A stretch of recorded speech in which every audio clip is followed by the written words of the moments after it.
Hello dear listeners and viewers. Merhaba sevgili izleyicilerimiz ve dinleyicilerimiz. Our podcast for the 15th International Kocaeli Book Fair, organized by Kocaeli Metropolitan Municipality, are continuing at full speed. 15. Uluslararası Kitap Fuarı podcastimiz Kocaeli Büyükşehir Belediyesi tarafından organize ediliyor.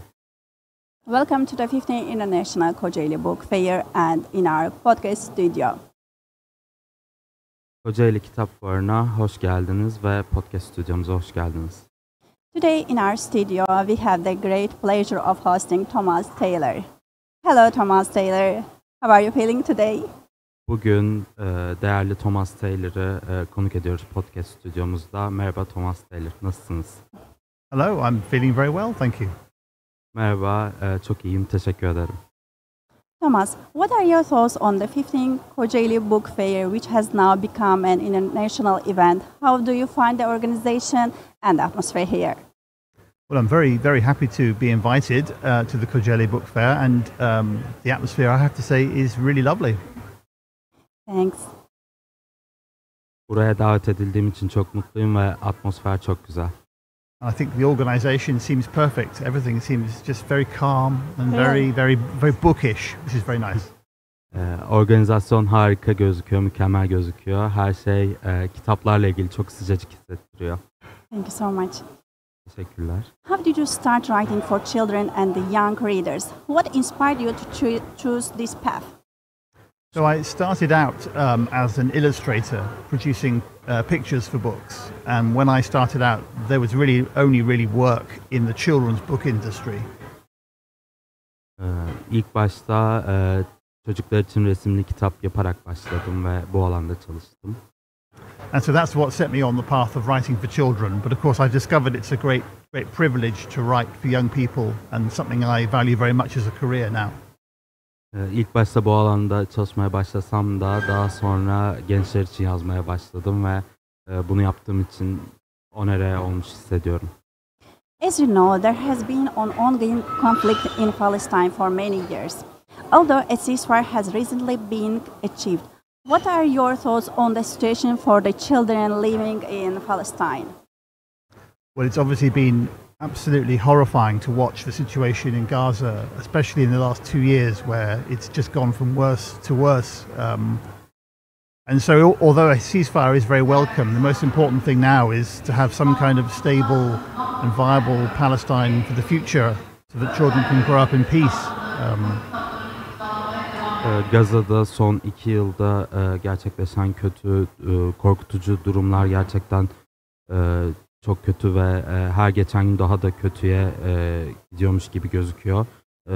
Her ne kadar bir ateşkes konusu olsa da masada, umarım önümüzdeki günlerde çocuklar için özellikle çok daha stabil bir ortam, bir çevre sağlanır. Many readers know you from your Malamander series. How did the idea for this story come to life? Birçok okur sizi Malamander kitabınızdan tanıyor. Bu hikaye size nasıl geldi?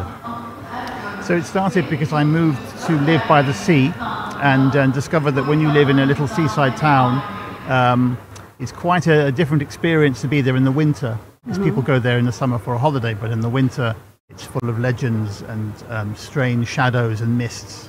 Ben denize yakın bir yerde yaşıyorum ve yazın insanlar oraya tatil için gelse de yazın soğukta çok farklı bir yere dönüşüyor ve mitlerle, efsanelerle dolu dumanlı bir yere dönüşebiliyor.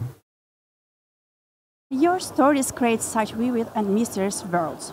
What inspires you when building these imaginary places? So I think I'm a great believer in the imagination. So I believe the imagination is one of the great human faculties. So I have no shame in delving deep into my own imagination to find the best story I can. Bence hayal gücü çok önemli bir şey ve benim de büyük bir hayal gücüm var. Bu hayal gücünde derinlere inmekten korkmuyorum. Sanırım buradan geliyor bu derin hayal gücünde yolculuk etmekten. And so I'm trying really to write the kinds of stories that I would have loved to read when I was a young boy, and I hope that I'm finding those stories and giving them to a new generation. So nice. Ben küçükken okumak isteyeceğim, seveceğim hikayeler yazmak istiyorum şu anda ve umarım bunu başarıyorumdur ve genç okurlara bunu verebiliyorumdur. Finally, what would you like to say to young people who dream of becoming writers one day? Oh, well, I think, first of all, reading and writing go together, so you have to read all the time. I still read all the time. It's very important to read if you want to write. Bence okumak ve yazmak birlikte giden iki şey. Eğer yazmak istiyorsanız okumalısınız da. And then secondly, you have to write, and you have to write all the time. And the best way to learn how to write is to actually do it, to get started and get it finished. So reading and writing together all the time, and you will get there. İkincisi de tabii ki de yazmak. Yazdıkça daha çok yazmalısınız. Yazmayı öğrenmelisiniz. Yazmayı öğrenmenin de tek yolu daha fazla yazmak olacak. Ve bu iki eylem dediğim gibi birlikte gidiyor. Ne kadar çok okur ve yazarsanız bu işte daha iyi olursunuz. Thank you. What do you think about our fair? Is it the first time you're here in our book fair? Yes, so this is the first time I've come to Kocaeli and to this book fair. But I have to say, it looks really lovely. I can't wait to go and look around and pick up some books and chat to people. Evet, Kocaeli'ndeki ilk seferim kitap fuarı çok güzel gözüküyor. Etrafta dolaşıp kitaplara bakmak için sabırsızlanıyorum. Thomas Taylor, thank you so much for this wonderful conversation. It was a pleasure having you here at the Kocaeli Book Fair. Thank you very much for inviting me. Very happy to be Teşekkür here. ederim beni davet ettiğiniz için. Sending love from Kocaeli Podcast Studio. See you in our next episode. Thanks.